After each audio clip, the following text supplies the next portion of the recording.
दोस्तों नमस्कार। आज हम संसद की बात करेंगे, पार्लियामेंट की बात करेंगे। तो संसद देखिए, मैंने आपको पिछले वीडियो में बताया था कि भारत की जो संसद है, भारत की जो पार्लियामेंट है, उसका जो पूरा मॉडल है वो लिया गया है ब्रिटेन से।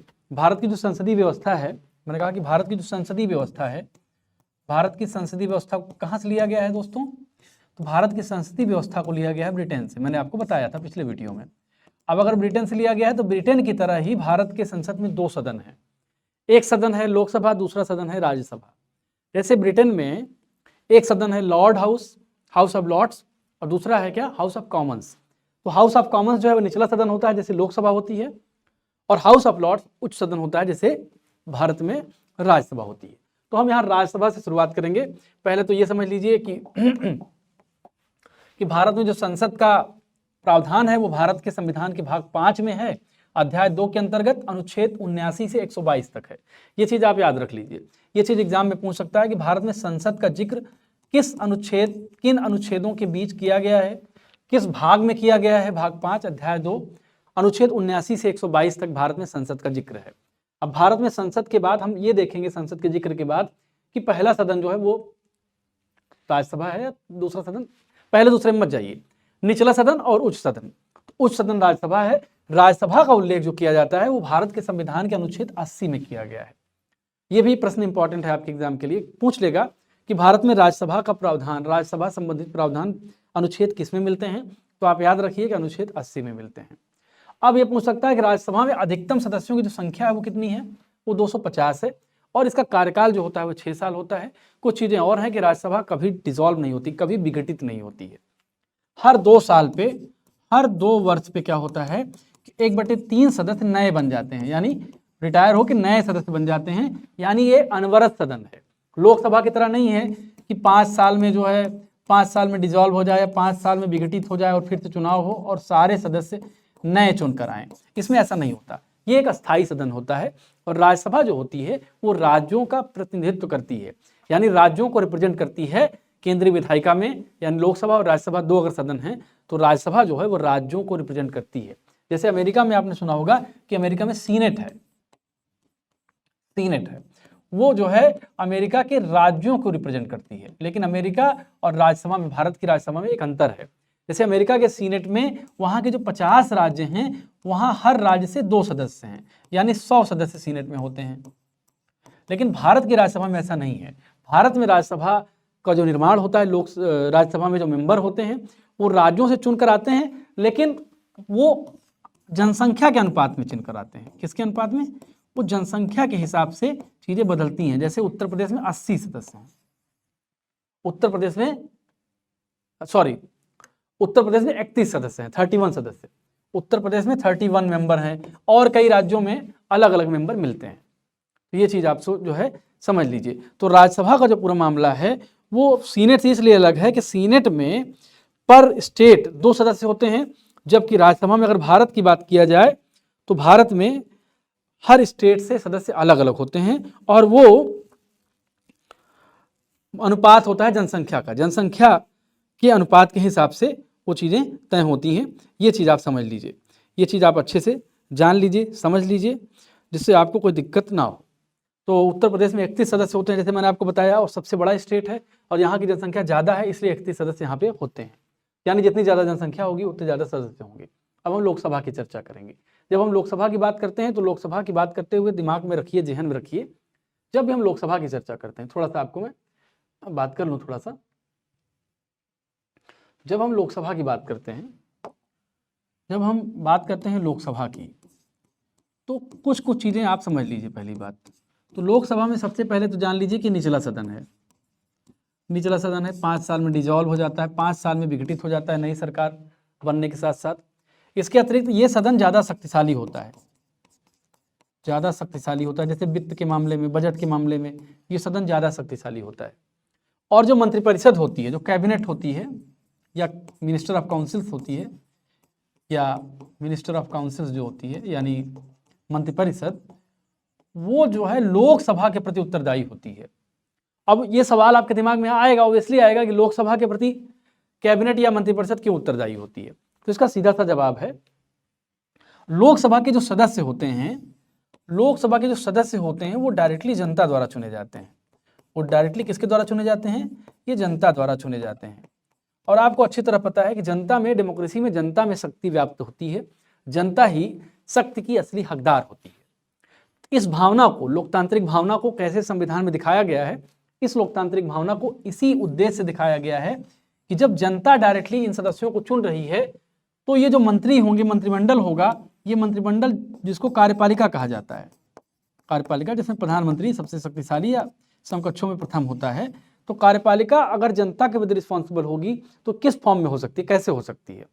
अगर कार्यपालिका को जनता के प्रति उत्तरदायी दिखाना है तो हम कोई मैकेनिज्म बनाएंगे। अब इसको थोड़ा सरल करके समझते हैं। जनता के प्रति उत्तरदायी होगी कार्यपालिका यानी सरकार। अब भारत इतना विशाल देश है, 140 करोड़ से ज़्यादा आबादी है, तो डायरेक्टली जनता के प्रति उत्तरदायी सरकार नहीं हो सकती है, क्योंकि वो बहुत मैकेनिज्म का संकट आ जाएगा। इसलिए कोई रास्ता ऐसा खोजा जाना चाहिए जो बीच का रास्ता हो, जिसमें ये समझ में आ जाए कि जनता के प्रति अगर कार्यपालिका या सरकार उत्तरदायी होगी तो किस प्रकार होगी। तो लोकसभा क्या करती है? लोकसभा जनता की इच्छाओं को रिप्रेजेंट करती है, जनता की इच्छाओं को रिप्रेजेंट करती है। जनता क्या कहती है? भाई हम आपको जो है चुनकर सदन में भेज रहे हैं, हम आपको चुनकर सदन में भेज रहे हैं और आप सदन में जाकर हमारी इच्छाओं को प्रतिनिधित्व दे रहे हैं।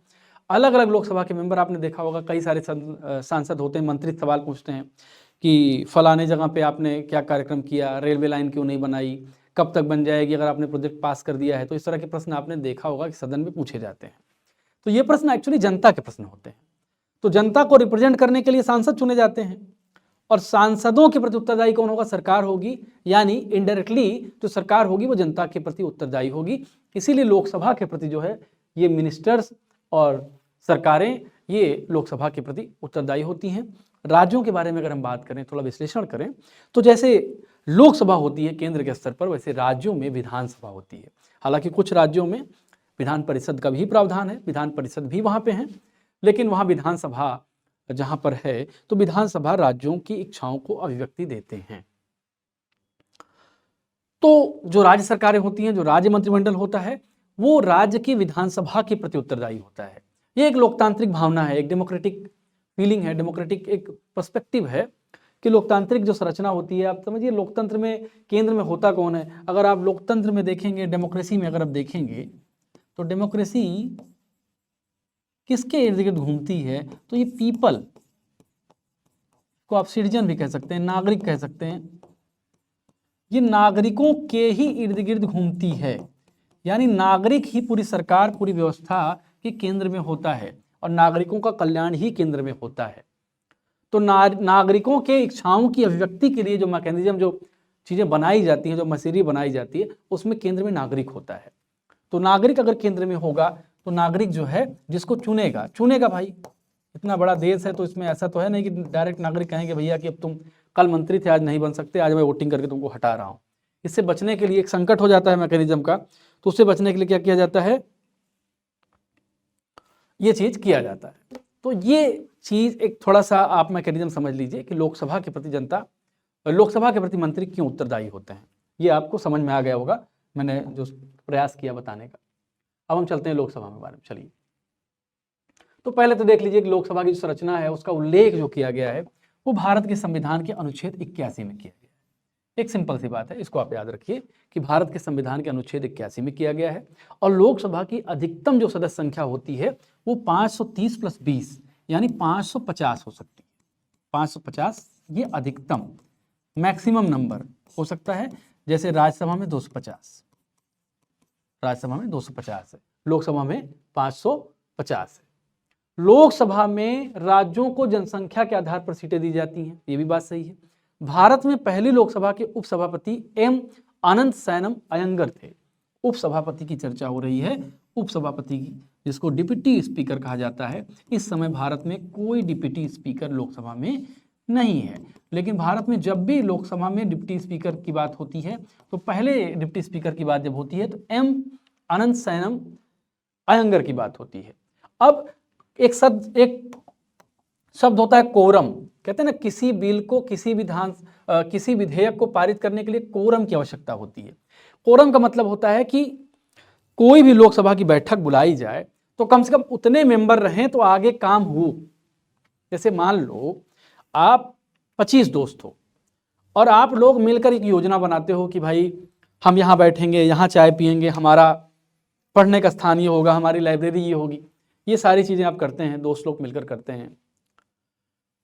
25 दोस्तों को आपने कॉल किया, इनवाइट किया, आपने कहा कि भैया फला फला जगह पे आ जाओ, हम लोग मीटिंग कर लेते हैं और मीटिंग करके चर्चा कर लेते हैं कि हम अब चाय कहाँ पियेंगे।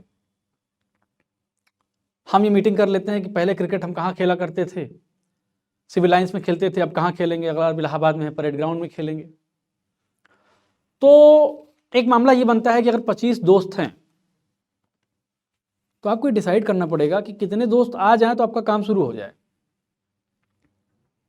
25 दोस्त हैं, अगर 15 आ जाएं तो आपका काम शुरू हो जाए। इस तरह कुछ डिसाइड करना पड़ेगा। 10 आ जाएं यानी आपका डिसीजन मेकिंग आपकी शुरू हो जाए, आप निर्णय कर पाओ कि अब क्या करना है।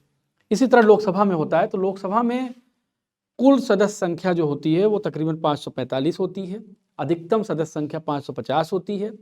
लेकिन अगर 1/10 सदस्य आ जाएं, अगर 1/10 सदस्य आ जाएं तो 1/10 सदस्य अगर हो जाते हैं तो आप समझ लीजिए कि उसको कोरम कहा जाता है। कोरम, जैसे आप दोस्त लोग चर्चा करते हैं, चाय पीने जाते हैं, मैंने बताया कि अगर कुछ सदस्य आ जाए तो आपका काम शुरू हो जाता है। इसी तरह से लोकसभा में भी एक कोरम होता है और ये कोरम होता है 1/10। अगर आप मैक्सिमम संख्या देखोगे तो 545 होती है, मान लो उसको 55 कह लो, तो 55 550 कह लो मान लो, तो 55 1/10 सदस्य जो हो जाएंगे वो 55 हो जाएंगे और 55 आ जाएंगे तो आपका काम शुरू हो जाएगा। तो ये जो है ये कोरम होता है। मीरा कुमार जो थी पहली महिला स्पीकर थी। ये भी आप एक फैक्ट्स को याद कर लें कि मीरा कुमार पहली महिला स्पीकर थी। अब हम आगे बढ़ते हैं और आगे देखते हैं। तो अब हम बात करेंगे भारत के सर्वोच्च न्यायालय की, उच्च न्यायालय की। अब हम न्यायपालिका में आ रहे हैं, हम न्यायपालिका का जिक्र कर रहे हैं। न्यायपालिका के जिक्र से पहले थोड़ी बातचीत आपसे हम थोड़ी बातचीत करना चाहेंगे। देखिए, भारत में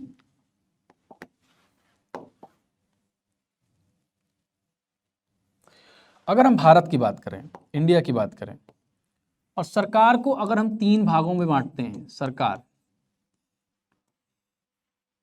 तो एक भाग होती है विधायिका,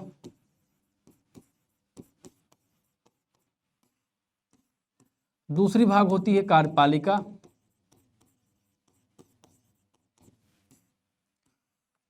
और तीसरी भाग होती है न्यायपालिका। न्यायपालिका, ये 3 भाग होते हैं अमूमन, आप जानते हैं। तो 3 भाग होते हैं, विधायिका, कार्यपालिका और न्यायपालिका। तो विधायिका काम क्या करती है? विधायिका काम करती है विधि निर्माण का काम। विधि निर्माण यानी कानून को बनाने का काम करती है विधायिका। सॉरी,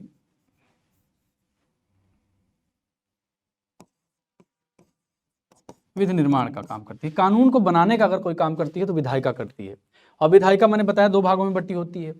ये दूसरा काम कार्यपालिका का होता है। कार्यपालिका क्या करती है? कानूनों का कार्यान्वयन करती है, कानूनों का क्रियान्वयन करती है, इनको लागू करती है, कानूनों का क्रियान्वयन करती है। न्यायपालिका का काम क्या होता है? न्यायपालिका का काम, पहला काम तो सबसे जो महत्वपूर्ण काम होता है वो संविधान की रक्षा करना होता है। संविधान का रक्षक है ये, संविधान का रक्षक है, संविधान का व्याख्याता है। जब मैं रक्षक कहता हूं तो रक्षक कहने का क्या मतलब होता है?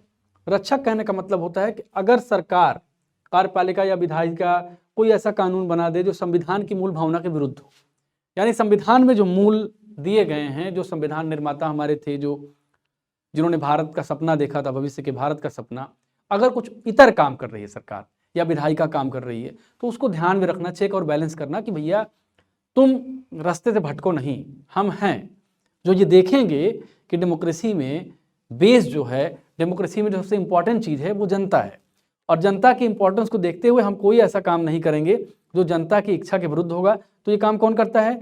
ये काम जो है न्यायपालिका करती है, संविधान की रक्षा करती है और व्याख्या भी करती है। व्याख्या कैसी करती है?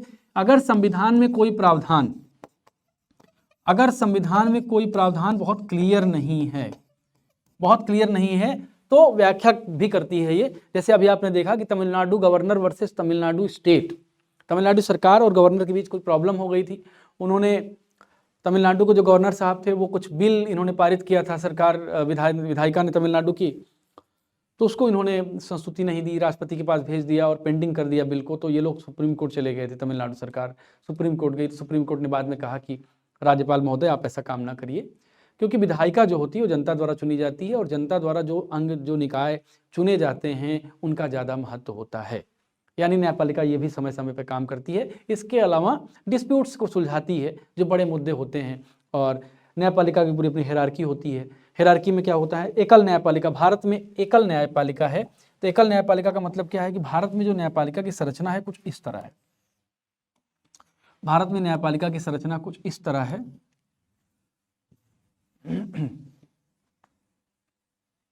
भारत में न्यायपालिका की संरचना कुछ इस तरह है, इस तरह है।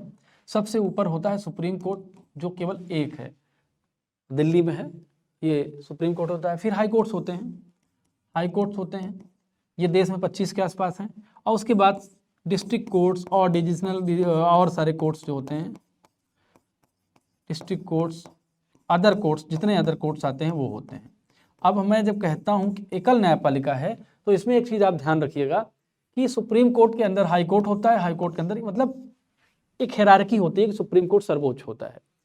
दूसरी बात, सुप्रीम कोर्ट का जो निर्णय होता है, ये जो निर्णय होता है, इस निर्णय के विरुद्ध ये कोर्ट या ये कोर्ट कोई फैसला नहीं सुना सकते हैं, कोई फैसला नहीं सुना सकते हैं। सुप्रीम कोर्ट जो होता है, देश का जो सर्वोच्च न्यायालय होता है, जो हाई कोर्ट होता है, ये अभिलेख न्यायालय भी कहा जाता है इनको, अभिलेख न्यायालय। अब ये क्या है, कोर्ट ऑफ रिकॉर्ड जिसे कहा जाता है, अभिलेख न्यायालय। अगर अंग्रेजी में आप देख रहे हैं तो कोर्ट ऑफ रिकॉर्ड्स कहते हैं, कोर्ट ऑफ रिकॉर्ड। इसका क्या मतलब है, अभिलेख न्यायालय का मतलब होता है कि अगर सुप्रीम कोर्ट या हाई कोर्ट ने कोई फैसला सुनाया तो वो नजीर की तरह होगा। नजीर की तरह मतलब सुप्रीम कोर्ट ने अगर ये कह दिया कि छिपकली का रंग, छिपकली कहिए छोड़िए, सुप्रीम कोर्ट ने मान लीजिए कह दिया कि किसी कबूतर का रंग काला है, भारत देश में पाए जाने वाले एक जगह ये कबूतर पाया जाता है तो उसका रंग काला है, तो जो अदर कोर्ट्स होंगे उनको ये कहना पड़ेगा कि हाँ काला ही है। इसको आप सिंबॉलिकली समझिएगा, मतलब मेरी बात समझने का प्रयास करिएगा। यानी वो नियम बन जाता है एक तरह से। जो सुप्रीम कोर्ट का जजमेंट या हाई कोर्ट का जजमेंट होता है वो लोअर कोर्ट के लिए नियम की तरह काम करता है, एक नियम की तरह काम करता है। तो जो भारत की न्यायपालिका है वो एकल न्यायपालिका है। सर्वोच्च न्यायालय सबसे ऊपर होता है, उसके बाद हाई कोर्ट होता है, हाई कोर्ट के नीचे जो है अदर कोर्ट आते हैं। तो ये एकल न्यायपालिका का पूरा मामला है। अब हम जो है आगे बढ़ेंगे और देखेंगे कि सर्वोच्च न्यायालय में क्या क्या चीज़ें हैं। तो सर्वोच्च न्यायालय का गठन अगर करने की हम बात करें तो भारत में एक अनुच्छेद है, भारतीय कॉन्स्टिट्यूशन में एक अनुच्छेद है, अनुच्छेद 124। अनुच्छेद 124 के अंतर्गत जो है सर्वोच्च न्यायालय का प्रावधान किया गया है। किसके अंतर्गत, अनुच्छेद 124 के अंतर्गत सर्वोच्च न्यायालय का प्रावधान किया गया है। इसके अतिरिक्त वर्तमान में अगर मुख्य न्यायाधीश और न्यायाधीशों की कुल संख्या देखा जाए तो ये 34 हैं। कितनी है, 34। कुल 34 सदस्य जो हैं सर्वोच्च न्यायालय में हैं भारत के। भारत के सर्वोच्च न्यायालय में कुल मिलाकर कितने सदस्य हैं, 34 सदस्य हैं। और उच्चतम न्यायालय के जो मुख्य न्यायाधीश होते हैं इनको नियुक्ति कौन देता है, तो इनको नियुक्ति करता है राष्ट्रपति। कौन करता है, इनकी नियुक्ति करता है राष्ट्रपति। हालांकि ये जो नियुक्ति होती है वो कोलेजियम के माध्यम से होती है, कोलेजियम के माध्यम से होती है। यानी एक कोलेजियम बनता है सुप्रीम कोर्ट का, वो कोलेजियम रिकमेंड करता है, सिफारिश करता है राष्ट्रपति के पास और राष्ट्रपति उसमें से चयन करते हैं। तो भारत के सर्वोच्च न्यायालय के मुख्य न्यायाधीश वर्तमान में संजीव खन्ना है।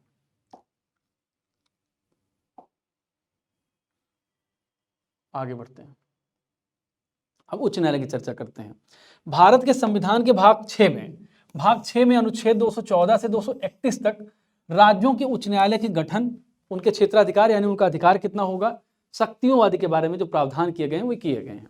उच्चतम न्यायालय के जो उच्च न्यायालय के वेतन जो होता है, ये वित्तीय आपात में इसमें कमी की जा सकती है। वर्तमान में इलाहाबाद उच्च न्यायालय में स्वीकृत न्यायाधीशों की संख्या 160 है, 160 है अगर उत्तर प्रदेश के बारे में बात की जाए तो। अब जिला न्यायालय की बात करेंगे तो हत्या के मामले में सुनवाई जिला और सत्र न्यायालय में होती है। अब हम अगले टॉपिक पे आएंगे जिसका नाम है नियंत्रक एवं महालेखा परीक्षक। तो नियंत्रक और महालेखा परीक्षक जो होता है सीएजी एक तरह से चेक और बैलेंस का काम करता है। ये वित्तीय मामलों में सरकारों और सरकार की अलग अलग जो कंपनीज हैं उनकी जांच करता है। वो ये चेक करता है कि कहीं कोई ऐसा करप्शन तो नहीं हो रहा है सरकार में, या सरकार ने जितना बजट आवंटित किया उससे कम ज़्यादा तो नहीं खर्च कर रही है। इन सारी चीज़ों को सीएजी चेक करता है, और सीएजी का जो प्रावधान है वो भारत के संविधान के आर्टिकल 148 में दिया गया है, आर्टिकल 148 में दिया गया है। यह सार्वजनिक धन का संरक्षक होता है, वह भारत की संपरीक्षा और लेखा प्रणालियों का निष्पक्ष प्रधान होता है। इसका कार्यकाल अगर हम बात करें तो इसका कार्यकाल 6 साल का होता है, और इससे पूर्व भी अगर 65 साल की आयु प्राप्त कर लेता है तो इसका कार्यकाल समाप्त हो जाता है। अब हम राज्य की कार्यपालिका की बात करेंगे, तो राज्य की कार्यपालिका में राज्यपाल पहले आता है। जैसे मैंने आपको बताया था कि कार्यपालिका 2 तरह की होती है। कार्यपालिका शक्ति के हिसाब से 2 तरह की होती है। एक कार्यपालिका होती है जिसको वास्तविक कार्यपालिका कहा जाता है, वास्तविक, और दूसरी जो कार्यपालिका होती है वो नाम मात्र की होती है। क्या? नाम मात्र की कार्यपालिका होती है। तो जो वास्तविक कार्यपालिका होती है राज्य में वो सीएम और कैबिनेट होती है, सीएम और कैबिनेट होती है, और ये नाम मात्र की कार्यपालिका राज्यपाल होता है, और यही अगर केंद्र के स्तर पर देखेंगे तो राष्ट्रपति हो जाता है। तो ये संवैधानिक प्रधान भी होता है। तो राज्यपाल क्या होता है? राज्य का संवैधानिक प्रधान होता है। संवैधानिक प्रधान का मतलब है कि इसी के नाम से सारे कार्य होते हैं, इसी के नाम से सारे कार्य संपादित किए जाते हैं, यानी कुछ भी जो काम होता है इसी के नाम से होता है। राज्य की कार्यपालिका शक्ति का प्रधान राज्यपाल होता है। 30 वर्ष नहीं बल्कि 35 वर्ष की आयु व्यक्ति राज्यपाल बन जाता है, यानी राज्यपाल बनने की न्यूनतम जो उम्र है वो 35 साल है, जैसे कि राष्ट्रपति के बारे में, उपराष्ट्रपति के बारे में भी है। अनुच्छेद 155 के अनुसार राज्यपाल को राष्ट्रपति नियुक्त करता है। अब राज्य की कार्यपालिका में आगे जाएंगे तो राज्यपाल की कार्यपालिका में राज्यपाल, मुख्यमंत्री सहित मंत्रिपरिषद और एडवोकेट जनरल आते हैं। अगर हम संघ की कार्यपालिका में देखेंगे राज्य केंद्र की, तो यहाँ राष्ट्रपति आ जाएगा। एक बार आप कंपेरेटिवली तुलनात्मक तौर पर देख लो, और यहाँ जहाँ मुख्यमंत्री है यहाँ पीएम आ जाएगा, और मंत्रिपरिषद जो है वो केंद्रीय मंत्रिपरिषद हो जाएगी, और एडवोकेट जनरल में जहाँ अटॉर्नी जनरल आ जाएंगे, अटॉर्नी जनरल आ जाएंगे। ये अंतर राज्य और केंद्र में हो जाता है। राज्यपाल स्वयं अथवा अपने अधीनस्थ अधिकारियों के माध्यम से अपना काम करता है, अपने कार्यपालिका शक्तियों का प्रयोग करता है, जैसा कि राष्ट्रपति भी करता है। अब हम आगे बढ़ते हैं। अनुच्छेद 153 के अनुसार प्रत्येक राज्य का एक राज्यपाल होता है, यानी राज्यपाल की नियुक्ति संबंधी प्रावधान है 153 के अनुसार है। 7वें संविधान संशोधन अधिनियम 1956 के द्वारा एक ही व्यक्ति 2 या 2 से अधिक राज्यों का राज्यपाल बन सकता है, यानी 7वें संविधान संशोधन के अनुसार एक ही व्यक्ति 2 या 2 से अधिक राज्यों का राज्यपाल बन सकता है। यदि संबंधित राज्य की सिफारिश पर राज्यपाल को उसके पद से हटाए जाने का प्रस्ताव अनुमोदित करती है तो वह पदावधि के पूर्व भी पदच्युत किया जा सकता है। यह कथन गलत है। महाधिवक्ता की जो नियुक्ति होती है राष्ट्रपति द्वारा नहीं बल्कि राज्यपाल द्वारा की जाती है। अनुच्छेद 165 राज्यपाल विधान परिषद को भंग नहीं कर सकता है। अब मुख्यमंत्री की बात करेंगे तो राज्य की मंत्रिपरिषद का प्रधान जो होता है मुख्यमंत्री होता है, जैसा केंद्र की मंत्रिपरिषद का प्रधान प्रधानमंत्री होता है, और इसकी नियुक्ति कौन करता है? राज्यपाल। जैसे केंद्र में प्रधानमंत्री की नियुक्ति करता है राष्ट्रपति। संघ शासित क्षेत्र जम्मू और कश्मीर के मुख्यमंत्री की नियुक्ति उप राज्यपाल करता है, किंतु दिल्ली तथा पुदुचेरी में मुख्यमंत्री की नियुक्ति राष्ट्रपति द्वारा की जाती है। मुख्यमंत्री के परामर्श पर राज्यपाल द्वारा अन्य मंत्रियों की नियुक्ति की जाती है। आगरा और अवध के संयुक्त प्रांत, जिन्हें उत्तर प्रदेश के नाम से जाना जाता है, ने वर्ष 1921 में अपनी राजधानी को इलाहाबाद से लखनऊ में स्थानांतरित किया था। पहले राजधानी क्या थी? इलाहाबाद थी। पहले राजधानी इलाहाबाद थी, बाद में इन्होंने लखनऊ कर दिया। वर्ष 1937 से 50 के मध्य वर्तमान उत्तर प्रदेश को संयुक्त प्रांत के नाम से जाना जाता था, यूनाइटेड प्रोविंस के नाम से जाना जाता था। 1937 से 50 तक के बीच यूनाइटेड प्रोविंस के नाम से उत्तर प्रदेश को जाना जाता था। तब भी यूपी ही था, अब भी यूपी ही उत्तर प्रदेश हो गया है।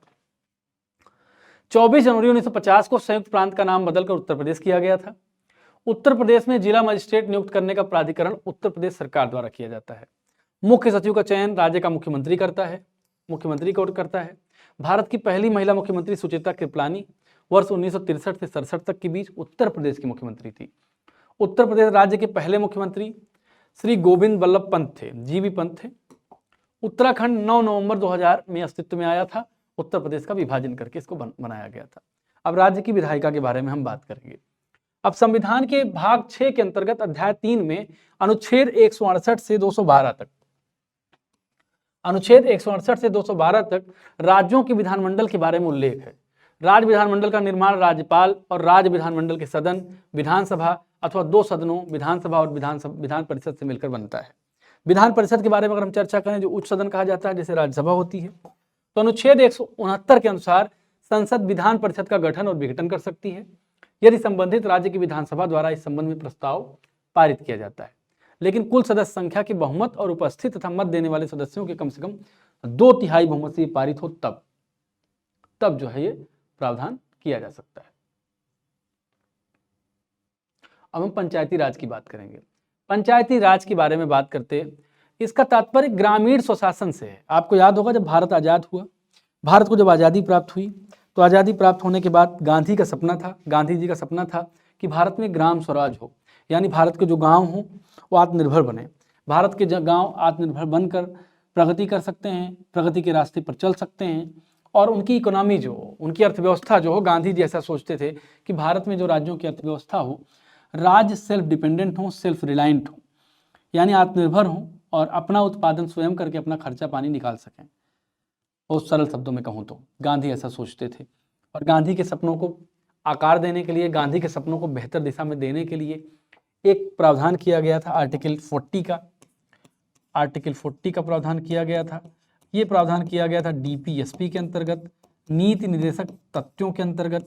इन तत्वों के अंतर्गत आर्टिकल 40 में पंचायती राज व्यवस्था की बात की गई थी और कहा गया था कि ये राज्य का दायित्व है, यानी देश का दायित्व है कि वो देश में पंचायती राज व्यवस्था का गठन करेगा। लेकिन जब तक 1992 में 73rd यानी 73वां संविधान संशोधन और 74वां संविधान संशोधन नहीं आ गया, तब तक इस बात को संवैधानिक तरीके से नहीं किया गया था।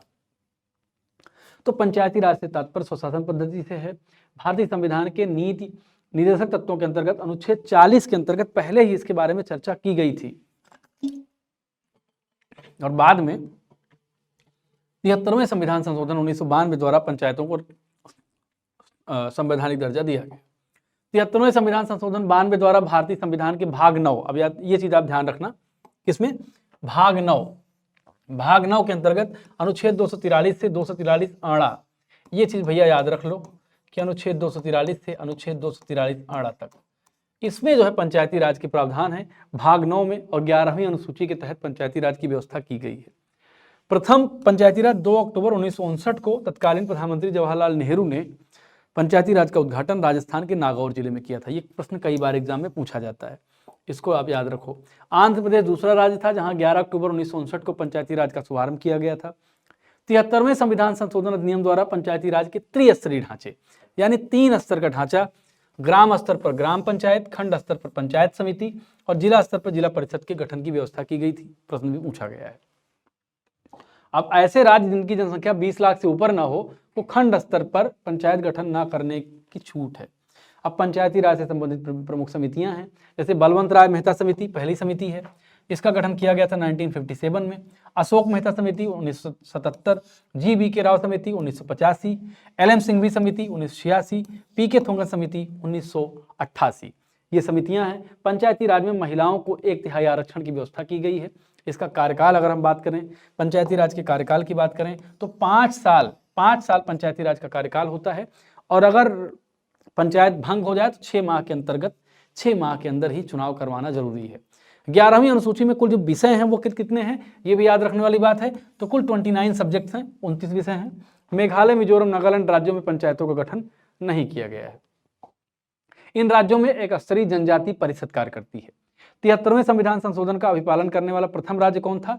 मध्य प्रदेश था। अनुच्छेद 243(घ)(3) के अनुसार पंचायतों में तथा अनुच्छेद 243(न) के अनुसार नगर पालिकाओं में सभी स्तरों पर महिलाओं को 1/3 आरक्षण दिया गया है।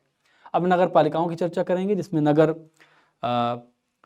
स्वशासन की बात, नगरीय स्वशासन की बात की जाती है। तो संविधान के भाग 9 में 18 नए अनुच्छेद 243 से 243 तक तथा 12वीं अनुसूची को जोड़ा गया है।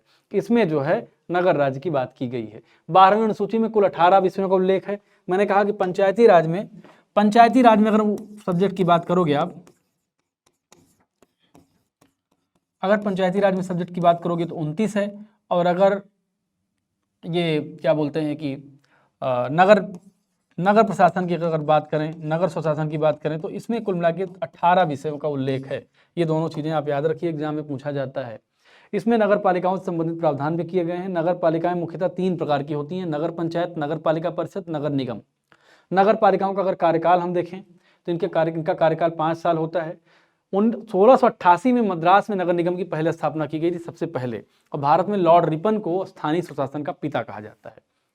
अब हम केंद्र राज्य संबंध की ओर चलते हैं। तो भारत के संविधान के अंतर्गत केंद्र और राज्यों के मध्य शक्तियों का बंटवारा किया गया है। ये शक्तियों का जो बंटवारा किया गया है वो विधायिका के मामले में यानी कानून बनाने के मामले में, प्रशासनिक मामले में यानी प्रशासन चलाने के मामले में, वित्तीय क्षेत्र में किया गया है। सभी कानूनों का पालन करना हमारी जिम्मेदारी है। केंद्र राज्य संबंधों को 3 दृष्टिकोणों से समझा जा सकता है, मैंने कहा था, ऊपर ही बताया। एक विधायी कानून बनाने के दृष्टिकोण से, प्रशासनिक संबंध और वित्तीय संबंध। सबसे पहले विधायी संबंध की अगर चर्चा करेंगे तो भारतीय संविधान के भाग 11 के अंतर्गत अनुच्छेद 245 से अनुच्छेद 255 तक केंद्र राज्य के विधायी संबंधों का उल्लेख है। याद रख लो, इसको रट्टा मान लो आप लोग। अनुच्छेद 245 से 255 तक। अनुच्छेद 245(1) के अनुसार संसद भारत के संपूर्ण राज्य क्षेत्र या उसके किसी भाग के लिए विधि बना सकेगी और किसी राज्य का विधानमंडल संपूर्ण राज्य या उसके किसी भाग के लिए कानून बना सकता है। संविधान की 7वीं अनुसूची में केंद्र तथा राज्यों के मध्य शक्तियों के विभाजन से संबंधित 3 सूचियों की बात की गई है, जिसमें संघ सूची, राज्य सूची, समवर्ती सूची की बात की गई है। संघ सूची वो सूची है जिसमें संघ कानून बनाता है, केंद्रीय विधानसभा कानून बनाती है, केंद्रीय जिसमें लोकसभा राज्यसभा है। राज्य सूची में राज्य की विधानसभाएं कानून बनाती हैं और समवर्ती सूची में दोनों ही कानून बना सकते हैं। लेकिन अगर राज्य का कानून और केंद्र का कानून दोनों उस विषय पे है तो केंद्र का कानून जो है वो प्रभावी होता है। संघ सूची में कुल विषय कितने हैं? तो इस सूची में मूलतः 97 विषय थे, वर्तमान में 100 विषय हैं। मूलतः कितने विषय थे? मूलतः 97 विषय थे, वर्तमान में 100 विषय हैं। इसमें जो मुख्य विषय हैं उसमें क्या क्या हैं? जैसे रक्षा, डिफेंस, डाक, संचार, बैंक, विदेश व्यापार, विदेशी मामले, रेल, वायु एवं जल परिवहन, नागरिकता आदि जो मुद्दे हैं ये केंद्र और संघ सूची में है। राज्य सूची में अब राज्य सूची में कुल मूलतः 66 विषय थे, वर्तमान में 61 हैं। इसमें कृषि, कारागार, भू राजस्व, लोक व्यवस्था, पुलिस, स्वास्थ्य, स्थानीय शासन आदि विषय हैं। समवर्ती सूची में कितने विषय हैं? समवर्ती सूची में मूलतः 47 विषय थे, वर्तमान में 52 हैं। इसमें जनसंख्या नियंत्रण, मूल नियंत्रण, परिवार नियोजन, शिक्षा, सामाजिक और आर्थिक योजनाएं शामिल हैं।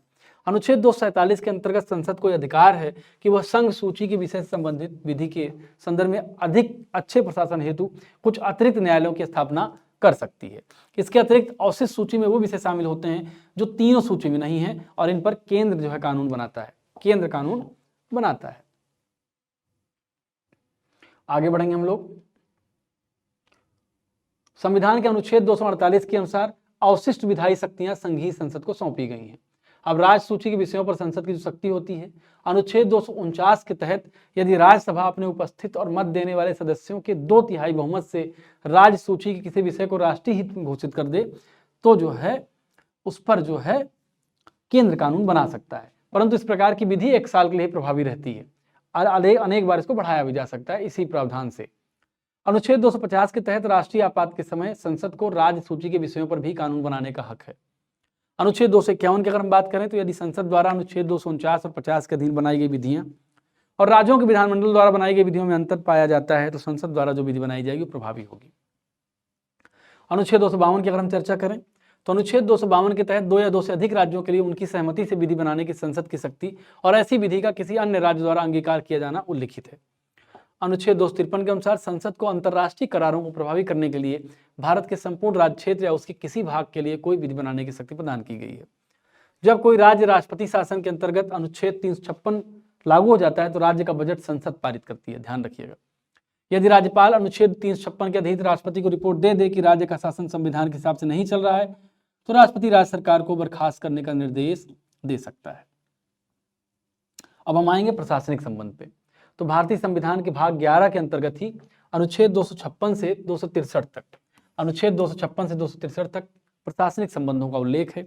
इसके अनुसार प्रत्येक राज्य की कार्यपालिका शक्ति का इस प्रकार प्रयोग किया जाएगा जिससे संसद द्वारा निर्मित विधियों का अनुपालन सुनिश्चित रहे और संघ की कार्यपालिका शक्ति का विस्तार किसी राज्य को ऐसे निर्देश देने तक होगा जो भारत सरकार को इस प्रयोजन के लिए आवश्यक प्रतीत हो।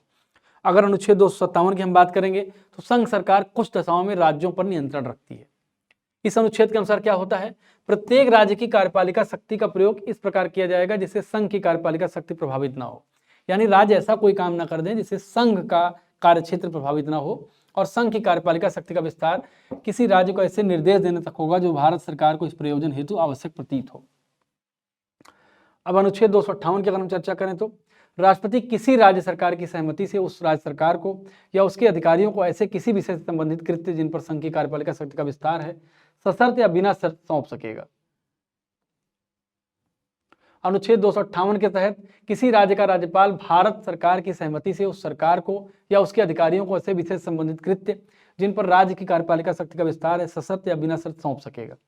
अनुच्छेद 262 के तहत अगर देखा जाए, दो या दो से अधिक राज्यों के मध्य अंतर्राज्यीय नदियों के जल बंटवारे से संबंधित किसी विवाद का प्रावधान किया गया है, वो अनुच्छेद 262। मतलब अगर दो राज्यों के बीच नदी जल संबंधित कोई विवाद है तो अनुच्छेद 262 के तहत उसका प्रावधान है।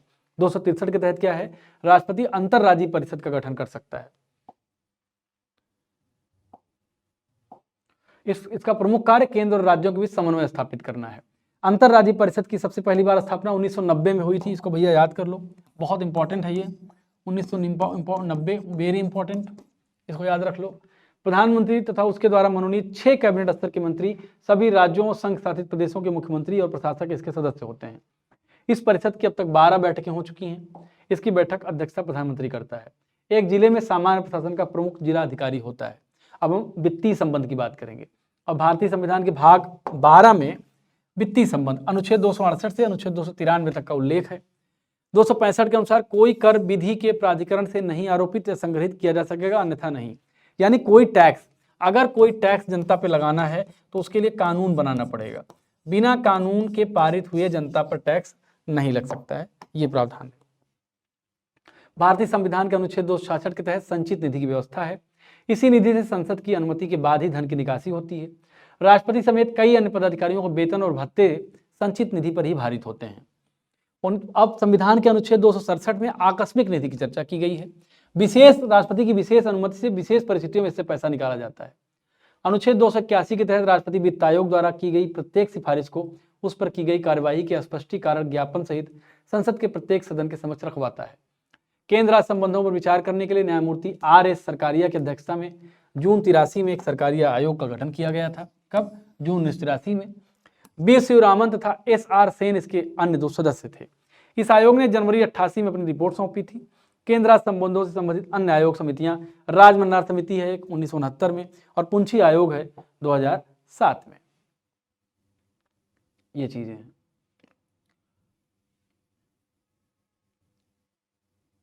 अब अगला टॉपिक है नीति आयोग। तो नीति आयोग की चर्चा हम अगले वीडियो में करेंगे, तो आप बने रहिए और तैयारी को अपने आगे बढ़ाते रहिए। तो मिलते हैं फिर, नमस्कार।